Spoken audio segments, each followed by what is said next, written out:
NDA கூட்டணியின் தலைவராக தமிழக தலைவராக சொல்லப்படுகின்ற எடப்பாடி பழனிசாமி அவர்கள் திரும்ப திரும்ப தன்னுடைய பிரச்சனைகளை மறைப்பதற்கு, தனக்கு இருக்கிற சிக்கல்களை மறைப்பதற்கு திராவிட முன்னேற்றக் கழக கூட்டணியை தேவையற்று விமர்சனம் செய்து வருகிறார். ஒரு காலத்தில் வட இந்திய தலைவர்கள் அதிமுக தலைவரை பார்ப்பதற்கு அவர் வீட்டு வாசற்படியில் வந்து நிற்கின்ற சூழலை மாற்றி இன்றைக்கு ஒவ்வொரு முடிவை எடுப்பதற்கும் டெல்லிக்கு பறந்து போய் வந்த எடப்பாடி பழனிசாமி அவர்கள் திராவிட முன்னேற்றக் கழக தலைவர் மாண்புமிகு தமிழ்நாடு முதலமைச்சர் அவர்களையும் திராவிட முன்னேற்றக் கழகத்தின் கூட்டணி கட்சி தலைவர்களையும் தேவையற்ற விமர்சனம் செய்து வருகிறார். தமிழ்நாட்டு மக்களுக்கு மிக தெளிவாக எடப்பாடி பழனிசாமி அவருடைய செயல்பாடை அவரே உணர்த்தி இருக்கிறார். ஒவ்வொரு முறை அவர் டெல்லி சென்று வந்த பிறகு ஒவ்வொரு கட்சிக்கு எத்தனை இடங்கள் என்பதை அறிவிக்கின்ற சூழலில்தான் அவர் இருந்தார். அவர் டெல்லிக்கு போவது மாத்திரமல்ல, அவர்களுடைய கூட்டணியில் இருக்கின்ற கட்சிகளாக இருக்கின்ற அமமுக, பாமக தலைவர்களும் டெல்லிக்கு போய் வந்துதான் தங்கள் பிரச்சனை தீர்ந்தது என்பதை வெளிப்படையாக சொன்னார்கள். இன்னும் தெளிவாக சொல்ல வேண்டும் என்றால், அமமுக தலைவர் டிடிவி தினகரன் அவர்கள் எங்களுக்கு எதுவும் என்றால் பாஜக தான் பொறுப்பு என்கின்ற அளவிற்கு வெளிப்படையாகவும் சொல்லிவிட்டார். இப்படி எல்லா விதத்திலும் அவருடைய கூட்டணியில் இருக்கிறவர்கள், கூட்டணிக்கு தலைமை பாஜக, கூட்டணியில் முடிவெடுப்பவர் அமித்ஷா என்பதை வெளிப்படையாக தெரிவித்திருக்கிற நேரத்தில் அவர் திராவிட முன்னேற்றக் கழகத்தில் இருக்கின்ற கூட்டணி கட்சி தலைவர்களை அடிமை கட்சிகள் என்று பேசுவது தேவையற்ற செயல். மிக குறிப்பாக விடுதலை சிறுத்தைகள் கட்சியை குறை கூறுகிறார். விடுதலை சிறுத்தைகள் கட்சி எப்படி படிப்படியாக தேர்தல் களத்திலே சவால்களை சந்தித்து வளர்ந்து வந்த கட்சி, அதனுடைய தலைவர் அண்ணன் எழுச்சித் தலைவர் திருமா அவர்கள் ஒவ்வொரு முறையும் தேர்தல் களத்திலே வெற்றியை நிரூபித்து இன்றைக்கு திராவிட முன்னேற்றக் கழகத்தின் கூட்டணி தலைமையால் மாண்புமிகு கழகத் தலைவர் அவர்களால் அங்கீகரிக்கப்பட்டிருக்கின்றார். எனவே இந்த நல்லுறவோடு இருக்கின்ற இந்த கூட்டணியை அவர் விமர்சனம் செய்கிறார். அவருடைய கூட்டணியில் பாஜகவிற்கு கடந்த முறையை விட அதிக இடங்களை கொடுத்தது மாத்திரமல்ல, பாஜக சின்னமான தாமரை சின்னத்தில் இன்னும் கூடுதல் இடங்களில் பல கட்சிகள் போட்டியிடுகின்ற நிலை வந்திருக்கிறது.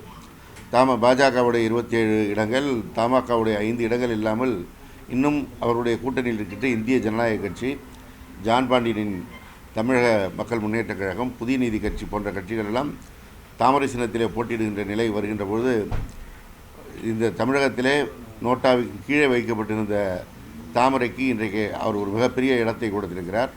எதிர்காலத்தில் நிதிஷ்குமாருக்கு வந்த நிலை பீகாரிலே, மகாராஷ்டிராவில் சிவசேனா சரத்பவார் கட்சிகள் சந்தித்த நிலை, அதேபோல் கோவாவில் பாரதிய ஜனதாவோடு கூட்டணியில் இருந்து பாரதிய ஜனதாவால் விழுங்கப்பட்டிருக்கின்ற மாநில கட்சிகளுடைய நிலைதான் அதிமுகவிற்கு வரப்போகிறது என்பதை மீண்டும் மீண்டும் அவர் தெளிவுபடுத்தி கொண்டிருக்கின்றார்.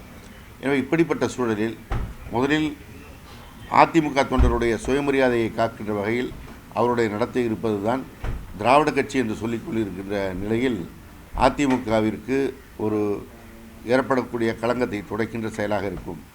ஆனால் அதை விடுத்து அவர் இன்றைக்கு மீண்டும் மீண்டும் திராவிட முன்னேற்றக் கழகத்தை குறை கூறிக்கொண்டிருக்கின்றார். அவர் என்னதான் மேக்கப் போட்டு கொண்டு மறைக்க நினைத்தாலும் அவருடைய ஒவ்வொரு அறிவிப்பிற்கு பின்னால் அமித்ஷா தான் இருக்கிறார் என்பது மிக தெளிவாக கிராமத்தில் இருக்கின்ற மக்களும் சொல்லக்கூடிய நிலையில் இருக்கிறது. அதிமுக என்பதையே அடிமை திமுக என்கின்ற பெயர் மாற்றுகின்ற அளவிற்கு கொண்டு சென்று விட்டார் என்றுதான் அதிமுகவில் இருக்கின்றவர்களே குற்றம் சாட்டக்கூடிய நிலைக்கு எடப்பாடி பழனிசாமி அவருடைய நிலை இன்றைக்கு இருக்கிறது. அமித்ஷா கொடுக்கின்ற ஸ்கிரிப்டை மாற்றி கூட படிக்காமல் அப்படியே படிக்கிறார். காரணம், ஒரு கூட்டணி கட்சிகளுக்கு கொடுக்கின்ற இடத்தை சொன்னாரே ஒழிய அதிமுகவுக்கு போட்டியிடுகின்ற இடத்தை கூட மற்றவர்கள் கணக்கிட்டு தெரிந்து கொள்ள வேண்டிய நிலையில்தான் அவருடைய ஒவ்வொரு நிலைப்பாடும் இருக்கிறது. மோடியா லேடியா என்று கேட்டு தேசிய கட்சியான பாஜகவிற்கு சவால் விட்டவர் மறைந்த ஜெயலலிதா அம்மையார் அவர்கள். ஆனால் இன்றைக்கு மோடிதான் எல்லாம் என்று சொல்லி மறைந்த அம்மையார் ஜெயலலிதாவுடைய ஆன்மாவையே சாகடிக்கின்ற அளவிற்கு எடப்பாடி பழனிசாமி அவர்கள் சென்று விட்டார்கள். எனவே டெல்லி பாஜகவிற்கு ஒருபோதும் அடிபணி மாட்டோம் என்று சொல்லிக்கொண்டே மீண்டும் மீண்டும் அவர் அடிபணிந்து கொண்டிருக்கிறார். இந்த நேரத்தில் தான் தமிழக மக்கள் டெல்லிக்கு தமிழ்நாடு அவுட் ஆஃப் கண்ட்ரோல் என்று மிக உரக்க வலுத்த குரலில் சொல்லியிருக்கின்ற தமிழ்நாடு மாண்புமிகு தமிழ்நாடு முதலமைச்சர் திராவிட முன்னேற்றக் கழக தலைவர் தளபதி அவர்கள் தலைமையிலே ஒன்று திரண்டு கொண்டிருக்கின்றார்கள். இந்த தேர்தல் ஒரு மிகப்பெரிய வெற்றியை திராவிட முன்னேற்றக் கழக கூட்டணி பெற்று மாண்புமிகு தமிழ்நாடு முதலமைச்சர் அவர்கள் தலைமையிலே திராவிடம் 2.0 மீண்டும் மலர இருக்கின்ற இந்த சூழலில் இந்த ஒரு மகத்தான வெற்றியை குவிக்கின்ற அந்த பணியை மாண்புமிகு தமிழ்நாடு முதலமைச்சர் அவர்கள் படிப்படியாக திட்டமிட்டு துவங்கி இருக்கின்றார்கள். ஒவ்வொரு கூட்டணி கட்சிகளோடு பேசப்பட்டு அவர்களுக்கு உரிய மரியாதை கொடுக்கப்பட்டு 2 முறை அல்ல 3 முறை 4 முறை பேச வேண்டிய சூழல் வந்தாலும் அவருடைய மனம் ஏற்றுக்கொள்கின்ற அளவிற்கு அவர்களோடு பேசி கூட்டணி ஒப்பந்தங்கள் இடப்பட்டிருக்கிறது. அதேபோல் எந்தெந்த தொகுதியில் போட்டியிடுவது என்பதையும் திராவிட முன்னேற்ற கழகத்தின் சார்பில் அமைக்கப்பட்டிருக்கின்ற அந்த அணியினரோடு கூட்டணி கட்சியை சேர்ந்தவர்கள் பேசி ஒருமனதான முடிவிற்கு தொடர்ந்து வந்து கொண்டிருக்கின்ற காட்சியும் ஊடக பத்திரிகையை சேர்ந்த நண்பர்கள் நீங்கள் பார்த்து கொண்டிருப்பீர்கள். இப்படி ஒரு மனமொத்த கூட்டணியாக திராவிட முன்னேற்ற கழக கூட்டணி அமைந்திருக்கிறது.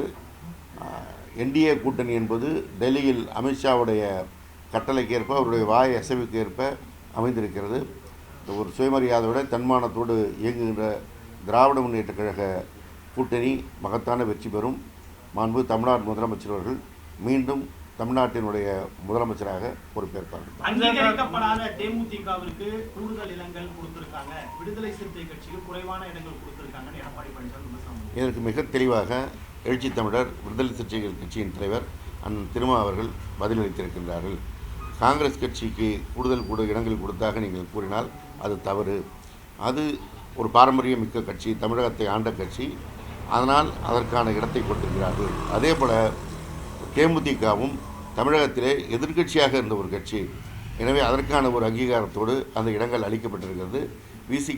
விசிகாவிற்கு அதனால் எந்த மன வருத்தமும் இல்லை. நாங்கள் ஒவ்வொரு தேர்தலாக போட்டியிட்டு அந்த போட்டியின் அடிப்படையில் கூடுதல் இடங்களை பெற்று வருகிறோம். நாங்கள் தமிழகத்திலே மிகப்பெரிய கட்சியாக இருக்கிறதாக நாங்களே சொன்னாலும் அதை ப்ரூவ் பண்ண வேண்டிய நிலை இருக்கிறது என்று மிக தெளிவாக ஆனால் எழுச்சி தமிழர் அவர்கள் இதற்கு பதிலளித்திருக்கிறார். அதிமுக கூட்டணி சுதந்திரமா இருக்க கூட்டணி கட்சி தலைவர்கள், ஆனால் திமுகவில் அடிமையா இருக்காங்க அப்படின்னு அடிமையாக இருந்தால் கூட்டணி கட்சி பேச்சுவார்த்தை நீங்கள் மார்க்சிஸ்ட் கம்யூனிஸ்ட் கட்சியோடு இத்தனை சுற்று போயிருக்காது. மிக தெளிவாக சுதந்திரமாக அவர்களுடைய கருத்தை அவர்களுடைய கட்சியில் பேசி திராவிட முன்னேற்ற கழகத்தை தெரிவித்து திராவிட முன்னேற்ற கழகத்தின் நிலைப்பாடை தெரிந்து கொண்டு அவர்கள் கட்சியுடைய பொலிட் பியூரோவை கூட்டி அங்கே பேசி ஒருமித்த முடிவு தான் எடுக்கப்பட்டிருக்கிறது. எனவே இது சுதந்திரமாக செயல்படுகின்ற கூட்டணியாக இந்த கூட்டணி இருக்கிறது. அதிமுகவை விழுங்கி கொண்டிருக்கிறது மெல்ல மெல்ல அப்படின்னு சொல்லிட்டு முதலமைச்சர் உள்ளிட்ட அவர்கள் குற்றச்சாட்டு வச்சுட்டு இருக்க நிலைமையில அவங்க என்ன சொல்றாங்கன்னா சீட்டை கம்மி பண்ணி கொடுக்கறதையும் கம்யூனிஸ்டுகளுக்கு கம்மி பண்ணதெல்லாம் திமுக தான் அவர்களுடைய கம்யூனிஸ்ட் உள்ளிட்ட கட்சிகளை விலகி கொண்டு இல்லை. ஏற்கனவே மாண்புமிகு தமிழ்நாடு முதலமைச்சர் இதுக்கு பதில் சொல்லியிருக்காங்க. திராவிட முன்னேற்ற கழகம் தன்னுடைய கடந்த கால எண்ணிக்கையிலிருந்து குறைத்து தான் இருக்க வேண்டிய சூழல் இருக்கிறது. புதிய கட்சிகள் இங்கே இந்த கூட்டணியில் இடம்பெற்றிருக்கின்ற சூழலில் அவர்களுக்கும் இடமளிக்க வேண்டிய நிலையில் நாங்களும் குறைத்துக் கொள்கிறோம், கூட்டணி கட்சியிலையும் குறைத்துக் கொள்வதற்கு வேண்டியிருக்கிறோம். கூட்டணிக்கு தலைமை வகிக்கக்கூடிய கட்சிகள்லாம் தங்களோட சின்னத்தில் போட்டியிடணும்னு சொல்றது நிர்பந்திக்கிறது நல்லது இல்லை, அது தவிர்க்கணும் அப்படிங்கிறாங்க. இல்லை, அது அவருடைய கருத்து. ஒவ்வொரு கட்சிக்கும் திராவிட முன்னேற்ற கழகத்தை பொறுத்தவரை நாங்கள் இத்தனை இடங்களில் குறைந்தபட்சம் போட்டியிட வேண்டும், ஆட்சி அமைக்கின்ற போது எங்களுக்கான அதற்கான நிலை இருக்க வேண்டும் என்ற அந்த எண்ணத்தோடு திராவிட முன்னேற்ற கழகம் இருப்பது கூட அவர்களுக்கான உரிமை இருக்கிறது. அந்த உரிமையை சொல்லியிருக்கிறார்கள். விசிகாவை பொறுத்தவரை அவருடைய சின்னத்தில் போட்டியிருக்கிறார்கள். அதுபோன்று ஒவ்வொரு கட்சிக்கும் எந்த கட்சிக்கு தேவையோ அவர்கள் சின்னத்தில் போட்டியிருக்கிறார்கள். சார், நம்ம கூட்டணியிலிருந்து விலகி போன தமிழக வாழ்வுரிமை கட்சித்தலைவர் சொல்லியிருக்காங்கன்னா இங்கே முதல்வரை சந்திக்கிறது கூட ஒரு துறைமுருகன் அவங்களால கூட சந்திக்க முடியல, அதிகாரம் தான் மேலோங்கி நிற்குது அப்படின்னு சொல்லி ஒரு குற்றச்சாட்டு வச்சிருக்காங்க. ஒரு கட்சியோட பொதுச்செயலாளர் அவர், அமைச்சரவையில் 2வது இடத்தில் இருக்கிறவர், எப்பொழுது வேண்டுமானாலும் சந்தித்து கொண்டிருக்கிறார். சட்டமன்றம் நடக்கும்போது பக்கத்தில் இருக்கிறார், அறிவாலயத்தில் பக்கத்தில் இருக்கிறார். அவர் பார்க்க முடியவில்லை என்று சொல்வதெல்லாம் இந்த நேரத்தில் அவர் சொல்கின்ற குற்றச்சாட்டு. இந்த குற்றச்சாட்டை ஒரு மாதத்திற்கு முன்போ 2 மாதத்திற்கு முன்போ சொல்லியிருந்தால் வேல்முருகன் சொல்வதை நாம் பேசிக்கொள்ளலாம்.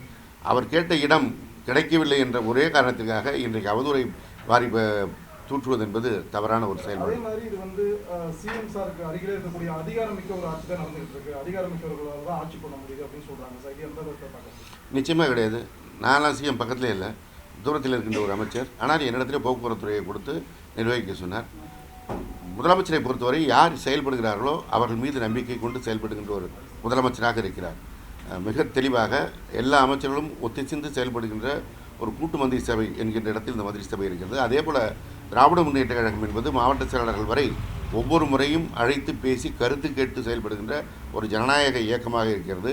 அதிகார மையம் என்பதெல்லாம் கடந்த ஜெயலலிதா அவருடைய காலத்தில் இருந்தது தான் அதிகார மையம். அவரை சந்திக்க முடியாமல் அவருடைய பதிலை கூட கேட்டு பெறுவதற்கு காத்திருந்து செம்பரமாக்கம் ஏரியை திறந்துவிட முடியாத நிலையெல்லாம் இருந்தது. இன்றைக்கி மாண்புமிகு முதலமைச்சர் அவர்கள் எளிய மக்களை கூட சென்று சந்திக்கிறார் என்பதை எல்லோரும் பார்த்து வருகிறோம். மிக பாதிக்கப்பட்டிருக்கின்ற மக்கள் அவர் எந்த நிகழ்ச்சிக்கு போனாலும் அங்கே சாலையில் இறங்கி அவரிடத்தில் கருத்துக்களை கேட்கிறார். அதே போன்று தான் நீங்கள் அமைச்சரவை கூட்டத்துக்கு வந்தாலும் சரி, சட்டமன்றம் நடந்தாலும் சரி, அங்கே ஒரு சாதாரண எம்எல்ஏ போய் கடிதம் கொடுத்தாலும் அதை வாங்கி கொண்டு அதற்கான நடவடிக்கை எடுக்கிறார். சாதாரண பொதுமக்கள் சந்தித்து அவர்களுடைய கோரிக்கை வைத்தாலும் ஏற்றுக்கொண்டு செயல்படுகிறார். இங்கே அதிகார மையம் இல்லை. சார், வழக்கமாக திமுக தான் உங்களுக்கு எதிராக ஐஜேகே அதிமுக கூட்டணி ஐஜேகே போட்டியிடுறது எப்படி பார்க்குறீங்க? அவங்க கூட்டணியில் அவங்க போட்டிடுறாங்க. அந்த பகுதியில் அவர்கள் ஒரு கணிசமான செல்வாக்கு மிக்கவர்கள், யாரையும் குறைத்து மதிப்பிட முடியாது. சார், வழக்கமாக திமுக தான் நிச்சயமாக அவங்க அவருடைய கட்சியை பொறுத்தவரை அவர் போட்டியாளர் தான் அவங்க வருவாங்க. சார், வழக்கமாக திமுக தான் எல்லாத்துலேயும் முன்னிலை தேர்தல் அறிக்கை வெளியீடு அப்படின்னு போது இந்த முறை அந்த கூட்டணி தொகுதி பங்கீட்டிலே ஒரு தொய்வு இருக்கு. கூட்டணி கட்சிகள் ஒரு முறை இல்லை, இது தொய்வே இல்லை. வழக்கமாக இது வந்து நாங்கள் எப்பயுமே வந்து கூட்டணி கட்சிகளோடு பேச்சுவார்த்தை நடத்துவதற்கு ஒரு குழு அமைத்து அந்த குழு கூட்டணி கட்சி தோழரோடு பேசி முடிவு அறிவிப்பது என்பது காலகாலமாக இருந்து வருகின்ற மரபு. அந்த அடிப்படையில் தான் கூட்டணி கட்சியினரோடு பேச்சுவார்த்தை நடத்தியிருக்கின்றோம். அதே போல் தேர்தல் அறிக்கை என்பது நாங்கள் உட்கார்ந்த இடத்துல வெளியிடுற அறிக்கை கிடையாது. அதிமுக வந்து திமுகவுடைய கடந்த கால தேர்தல் அறிக்கையும் ஆட்சியினுடைய சாதனையும் ஜெராக்ஸ் எடுத்து வச்சுக்கிட்டு அதில் ×2 √2 இதெல்லாம் போட்டு தான் வெளியிட்டிருக்காங்க. திராவிட முன்னேற்ற கழகத்தினுடைய தேர்தல் அறிக்கை தயாரிக்கும் குழு தமிழகம் முழுவதும் சுற்றுப்பயணம் செய்து எல்லா பொதுமக்களிடத்தில் கூட கருத்துக்களை கேட்டு வந்து அவற்றை தொகுத்து முதலமைச்சரிடத்தில் வழங்கி தேர்தல் அறிக்கை வெளியிடப் போகிறோம். அவங்க தேர்தல் அறிக்கைக்கும் எங்கள் தேர்தல் அறிக்கை வெளியே வரும்போதும் உங்களுக்கு தெரியும் இது எவ்வளவு சிரத்தையோடு மக்களுடைய கருத்துக்களை உள்வாங்கி மக்களுடைய பிரதிநிதிகள் பொது அமைப்புகளுடைய கருத்துக்களை எல்லாம் உள்வாங்கி ஒரு தேர்தல் அறிக்கையாக வரப்போகிறது என்பதை நீங்கள் உணர்வீர்கள். அதே போல் நாங்கள் இந்த கூட்டணி கட்சிகளோடு பேச்சுவார்த்தை முடித்து இடத்தை அறிவிக்கப் போகிறோம், வேட்பாளர் பட்டியலை அறிவிக்கப் போகிறோம் என்கின்ற காரணத்தினால்தான் நேற்று உடனடியாக அந்த 23 பேர் பட்டியலை மரியாதைக்குரிய எதிர்க்கட்சி தலைவர் வெளியிட்டிருக்கிறார். அது யாரும் ஒரு சாதாரண தொண்டர்களுடைய பேரே இல்லை, எல்லாம் முன்னாள் அமைச்சர்களுடைய பெயர்கள் தான் இருக்குது. இது எதிர்பார்க்கப்பட்ட பட்டியல், இது எப்போ வேணாலும் அவர் வெளியிடலாம். இது திராவிட முன்னேற்ற கழகத்தை முந்திக் கொண்டு செய்வதாக அவர் காட்டியிருக்கிறார் ஒழிய எங்களுடைய முதலமைச்சர் பார்த்தீங்கன்னா கரெக்டாக எல்லாமே ஒரு ரெகுலரைஸ்டாக இருக்கும். நம்ம தேர்தலில் போட்டியிட விரும்புபவர்களுடைய விருப்ப மனுவை பெறுவது, அந்த விருப்ப மனு அடிப்படையில் அவர்களை நேர்காணல் செய்வது, 234 தொகுதிக்கும் நேர்காணல் முடிவுற்றிருக்கிறது. அந்த விருப்ப மனு கொடுத்த அவர்கள் அத்தனை பேரையும் அவர் சந்தித்திருக்கிறார். அந்த அடிப்படையில் இன்றைக்கு ஒவ்வொரு செயலும் திட்டமிட்டு நடைபெறுகிறது. எனவே இதற்கு காலதாமதமோ தொய்வோ எதுவும் கிடையாது. அமைச்சர் 12 பேருக்கு எதிராக அதிமுகவில் அறிவிச்சதுக்கு எல்லாமே கூட்டணி கட்சிக்கு ஒதுக்கிட்டாங்க. பாமக ஒதுக்கிட்டாங்க, பாமக ஒதுக்கிட்டாங்க, பிஜேபி ஒதுக்கிட்டாங்க. அதை எப்படி பாக்குறீங்க? அதிமுக திமுக போட்டிட்டாங்க, கூட்டணி கட்சி. இது நீங்க மரியாதைக்குரிய எடப்பாடியார் அவர்கிட்ட தான் கேட்கணும். கடந்த முறை தேர்தல் அறிக்கையில மூன்றில் ஒரு பங்கு கூட நிறைவேற்றப்படவில்லை அப்படின்னு சொல்லிட்டு ஒரு குற்றச்சாட்டு. இது சும்மா ஒரு கோயபல்ஸ் பிரச்சாரம் மாதிரி இதை திருப்பி சொல்லிட்டு இருந்தால் அது வந்து மக்கள்கிட்ட கெடுக்கணும்னு அவர் நினச்சிருக்காரு. நாங்கள் வந்து எத்தனை தேர்தல் அறிக்கை 590 தேர்தல் அறிக்கை வெளியிட்டோம், அதில் எத்தனை நிறைவேற்றுகிறோங்கிறத மிக தெளிவாக ஒரு அறிவாலயத்திலேயே ஒரு பத்திரிகையாளர் சந்திப்பு நடத்தப்பட்டு வெளியிடப்பட்டிருக்குது. தேர்தல் அறிக்கையில் சொல்லாத புதுமை பெண் திட்டம், தமிழ் புதுமை திட்டம், காலை உணவு திட்டம் போன்ற திட்டங்கள்லாம் செயல்படுத்தப்பட்டிருக்குது. இதையெல்லாம் மக்கள் அறிவார்கள். இதையெல்லாம் அறிந்த காரணத்தில் மக்கள் திராவிட முன்னேற்ற கழகத்தின் தலைவர் பக்கம் அவர் பின்னால் நிற்கிறார்கள் என்கின்ற காரணத்தினால்தான் அதை மடைமாற்றுவதற்கு இது போன்ற ஒரு பொய் பிரச்சாரத்தை தொடர்ந்து அவர்கள் முன்னெடுத்து வருகிறார்கள். ஒட்டுமொத்த இந்தியாவிலும் இந்த ஒன்றிய அரசு வெளியிட்டிருக்கின்ற புள்ளி விவரங்களிலேயே சட்டம் ஒழுங்கிலே தமிழகம் சிறந்து இருக்கிறது, பெண்கள் பாதுகாப்பில் சிறந்து இருக்கிறது என்பதை மிக தெளிவாக சொல்லியிருக்கிறாங்க.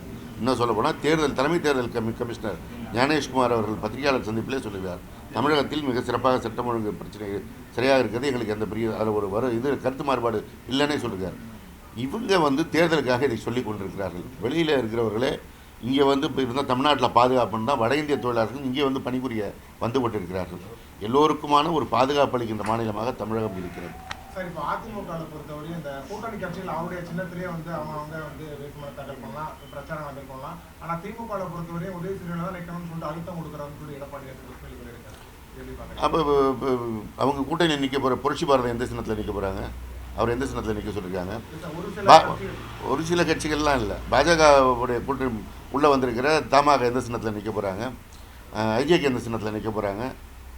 அவர்கள் சொல்லுவதை அவர்கள் செய்வதை என்னமோ யார் கண்ணுக்கும் தெரியாதுன்னு நினச்சிக்கிட்டு மற்றவர்களை மாத்திரம் விமர்சனம் செய்வதே வழக்கமாக எடப்பாடி பழனிசாமி அவர்களுக்கு வேலையாக இருக்கிறது. முதலில் அவர் தன் முதுகை திரும்பி பார்த்து கொண்டு மற்றவர்களை விமர்சனம் செய்ய வேண்டும் என்று நான் கேட்டுக்கொள்கிறேன்.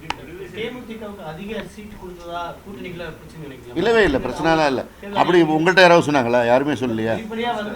அதாவது நீங்கள் பொதுவில் இருக்கிற ஒவ்வொருத்தருக்கும் ஒரு கருத்து இருக்கும். ஒரு இயக்கத்தை நடத்துகிறவர்கள் அந்த இயக்கத்தின் தலைமையில் ஒரு கூட்டணியை அமைத்து வெற்றியை நோக்கி செல்கிறவர்களுக்கு தான் அதனுடைய சிரமம் தெரியும்.